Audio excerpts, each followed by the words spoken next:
మాదారం టబ్షీట్లో చూసుకున్నట్లయితే అక్కడ పాడైపోయిన పంపులను మళ్ళీ రిపేర్ చేసేసి మళ్ళీ బిగించడం వల్ల కార్మికులు 4 నెలల నుంచి కార్మిక కుటుంబాలు నీళ్లు లేక అనేక అవస్థలు పడుతున్న పరిస్థితి బెల్లంపల్లి ఏరియాలో కనబడతా ఉంది.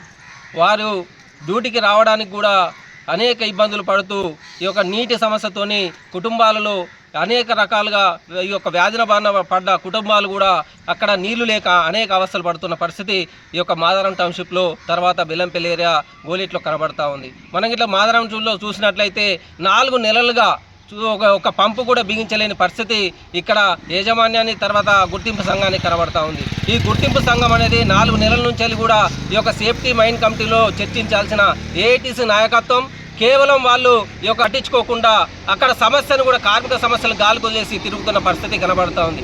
కార్మిక కుటుంబాలే రోడ్డు మీదకి వచ్చేసి ధర్నా చేస్తూ ఉంటే గెలిచిన గుర్తింపు సంఘం వచ్చేసి అందులో ఈ యొక్క మేము కూడా ధర్నా చేస్తామన్న అనే రకంగా పోరాటం చేస్తూ ఉన్నారు. ఈ దొంగ పోరాటాలు ఎందుకు చేస్తూ ఉన్నారు అనేది మేము హెచ్ఎంఎస్ యూనియన్ పక్షాన ఏఐటీసీ నాయకులను మేము ప్రశ్నిస్తూ ఉన్నాం. మీకు సేఫ్టీ కమిటీలు ఉన్నాయి, మైన్ కమిటీలు ఉన్నాయి, తర్వాత సెక్చర్ కమిటీలు ఉన్నాయి. ఈ కమిటీలలో మాట్లాడే చాతగాక మళ్ళీ దొంగ పోరాటాలు ఎందుకు చేస్తూ ఉన్నారు, ఈ యొక్క కార్మిక సమస్యలు ఎందుకు పరిష్కరించలేకపోతా ఉన్నారు అనేది. కాబట్టి వెంటనే ఆ పాత పంపు ఇప్పటికి కూడా పాత పంపుని ఫిక్స్ చేసేసి నీటిని సరఫరా చేయడం అనేది చేస్తూ ఉన్నారు. అది ఎప్పుడు పాడైపోతుందో తెలియదు, అది ఎప్పుడు కూడా ఆ పంపు పనిచేస్తుందో తెలియని పరిస్థితి అక్కడ కనబడతా ఉంది. కాబట్టి ఈ 2 కొత్త పంపులు పెట్టేసి కార్మికులకు నీళ్లు అందించాలనేది హెచ్ఎంఎస్ యూనియన్గా మేము డిమాండ్ చేస్తూ ఉన్నాం. ఆ రకంగా చేయకుంటే కార్మికులే మీకు తగిన బుద్ధి చెప్తారని హెచ్చరిస్తూ ఉన్నాం.